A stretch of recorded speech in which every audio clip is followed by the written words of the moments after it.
सिलीगुड़ी के कुछ निजी अस्पतालों नर्सिंग होम का एक काला सच ऐसा भी। पहले बोल मर गया है, फिर भी बोल रहा है कि ना पेशेंट जिंदा है। जबरदस्ती जब ढूके अंदर जाकर देखा तब देख रहा है कि आदमी मर चुका है। मरीज के जो परिजन है वो यहाँ पर अस्पताल के सामने बैठकर यहाँ पर अवरोध जता रहे हैं। नमस्कार, आप देख रहे हैं खबर समय। मैं हूँ आपके साथ प्रतिभा। सिलीगुड़ी के किसी वार्ड के रहने वाले एक व्यक्ति को मिर्गी का दौरा पड़ा तो घर वालों ने शहर के एक निजी अस्पताल में रोगी को भर्ती करवा दिया। मानसिक रोग विशेषज्ञ एक डॉक्टर ने मरीज की जांच की और उसके बाद कुछ दवाइयां लिख दी, लेकिन शाम होते होते मरीज की स्थिति और गंभीर हो गई। ये देखकर अस्पताल प्रबंधन ने रोगी के घर वालों को बुलाया और उनसे रोगी को अन्य अस्पताल में ले जाने के लिए कहा। रोगी के परिजन रोगी को तुरंत ही नजदीक के किसी दूसरे अस्पताल में ले गए और वहां रोगी को भर्ती करवा दिया। अस्पताल प्रबंधन ने रोगी के परिवार वालों से इलाज के लिए अग्रिम 40,000 रुपए जमा करने के लिए कहा। परिजनों ने रुपए जमा कर दिए और इसके बाद रोगी की चिकित्सा शुरू हुई। रोगी को एक अलग कक्ष में ले जाकर रख दिया गया। जब काफी समय हो गया तो परिजनों ने डॉक्टर से रोगी का हालचाल पूछना चाहा, लेकिन डॉक्टर ने उन्हें रोगी से मिलने की इजाजत नहीं दी। उन्हें बाहर इंतजार करने के लिए कहा गया। There will only be one insignia. जब काफी समय हो गया तो परिजनों ने एक बार फिर अपने रोगी का हाल जानना चाहा, लेकिन डॉक्टर ने इस बार भी उन्हें अंदर जाने नहीं दिया। खैर, किसी तरह रोगी के परिजन अंदर गए, लेकिन बेड पर लेटा रोगी अब इस दुनिया में नहीं था। रोगी के परिजनों के अनुसार क्या एक मृत व्यक्ति का अस्पताल में इलाज चल रहा था? परिजनों का दावा है कि रोगी मर चुका था, लेकिन उसे जिंदा बताकर इलाज के नाम पर अस्पताल प्रबंधन उनसे रुपए ऐंठ रहा था। क्या इस तरह के अनुभव आपको हुए हैं?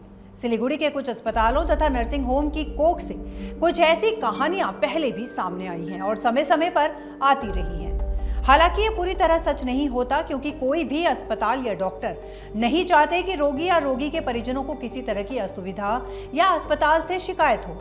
कोई भी डॉक्टर रोगी को मौत के मुंह में धकेलना नहीं चाहता है। ये सच है कि कोई भी अस्पताल या नर्सिंग होम बदनामी का दाग लगाना नहीं चाहता, लेकिन सिलीगुड़ी में कुछ अस्पताल ऐसे भी हैं जहां अस्पताल प्रबंधन के हिसाब से डॉक्टर को काम करना पड़ता है। एक अस्पताल के निर्माण से लेकर उपकरणों की खरीदारी, स्टाफ आदि का काफी पैसा खर्च होता है। ये पैसा मरीज के जेब से निकाला जाता है। जब रोगी को अस्पताल में लाया जाता है तब डॉक्टर को भी पता होता है कि रोगी का उपयुक्त इलाज क्या है। बाहर की भागदौड़ अब नहीं तोड़ेगा आपके घर का सुकून। SBM गोल्ड UPVC विंडोज, आपके घर का सुकून। लेकिन फिर भी डॉक्टर उपयुक्त चिकित्सा नहीं करता, क्योंकि ऐसा करने से अस्पताल के भारी भरकम खर्च की रिकवरी नहीं हो सकती। यही कारण है कि रोगी को अलग अलग प्रकार के टेस्ट के लिए कहा जाता है, जो अस्पताल में ही उपलब्ध रहते हैं। रोगी को सख्त निर्देश भी दिया जाता है कि वे अपनी सारी जांचें अस्पताल से ही कराएं। बाहर की रिपोर्ट पर उन्हें भरोसा नहीं रहता। कई अस्पताल तो बाहरी रिपोर्ट को मानते ही नहीं हैं। डॉक्टर अपने ही अस्पताल की रिपोर्ट पर भरोसा करते हैं। एक रोगी को अलग अलग प्रकार के टेस्ट करवाने में ही हजारों रुपए लग जाते हैं। हालांकि ये गैर जरूरी टेस्ट होते हैं, फिर डॉक्टर उसका इलाज करते हैं। डॉक्टर चाहे तो मरीज को इन सभी टेस्टों की कोई आवश्यकता नहीं होती और चंद दवाइयों से ही मरीज को ठीक करके भेजा जा सकता है। कई बार तो ऐसा भी देखा गया है कि मरीज को साधारण वायरल फीवर या सर्दी जुकाम, सरदर्द आदि रहता है, जिसके लिए कोई विशेष दवा की आवश्यकता नहीं होती और साधारण मेडिकल स्टोर्स की दवाइयां ही कारगर होती हैं। लेकिन अस्पताल में आप पहुंचेंगे तो डॉक्टर आपसे विभिन्न तरह के टेस्ट करने के लिए कहेगा।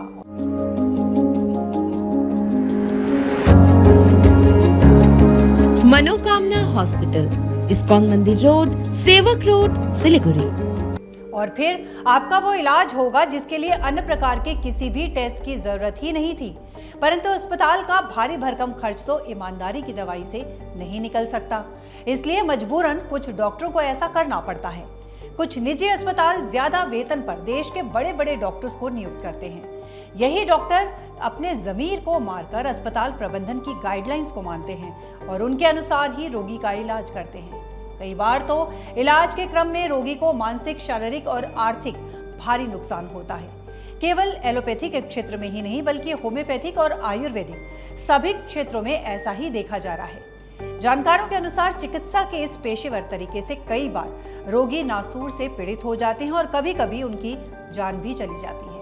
वर्तमान समय में जहां चिकित्सा एक पेशेवर व्यवस्था हो, वहां डॉक्टर को भगवान कहने वाले रोगियों की संख्या भी घट रही है।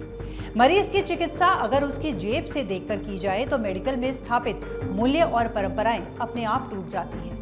इस स्थिति में मरीज भी खुद को कहीं ना कहीं मझदार या उलझन में फंसा हुआ पाता है। Elevate your career at IIHM Siliguri, organizers of the International Young Chef Olympiad. Earn a degree with placements in France and Mauritius. Now in Kalimpong. इसी अपसंस्कृति की देन है कि कई बार मरीज एक साधारण बीमारी के इलाज में लाइलाज बीमारी को पाल बैठता है। चिकित्सा क्षेत्र में स्थापित मूल्यों को पुनर्जीवित करने तथा रोगी और डॉक्टर के बीच भरोसा बढ़ाने की जरूरत है। अस्पताल प्रबंधन को भी लचीला रुख अपनाना चाहिए। जहां रोगी को किसी अन्य टेस्ट की जरूरत ही नहीं है, तो वहां रोगी का खर्च क्यों बढ़ाया जाए। अस्पताल, मरीज, समाज, अभिभावक और डॉक्टरों की एक महत्वपूर्ण भूमिका है और आपसी समन्वय, सहयोग, ईमानदारी और निष्ठा से ही चिकित्सा क्षेत्र में खंडित हो रहे मूल्यों को स्थापित किया जा सकता है। तो फिलहाल अभी के लिए इतना ही। आपको बता दें, आपके लिए खबर हमारे प्रतिनिधि सुरेंद्र श्रीवास्तव के द्वारा लिखी गई है। आप हमारी इस खबर को YouTube पर भी देख सकते हैं और इसी तरह की तमाम लेटेस्ट अपडेट्स जानने के लिए आप बने रहिए हमारे साथ और देखते रहिए खबर समय। हर समय खबर समय। धन्यवाद।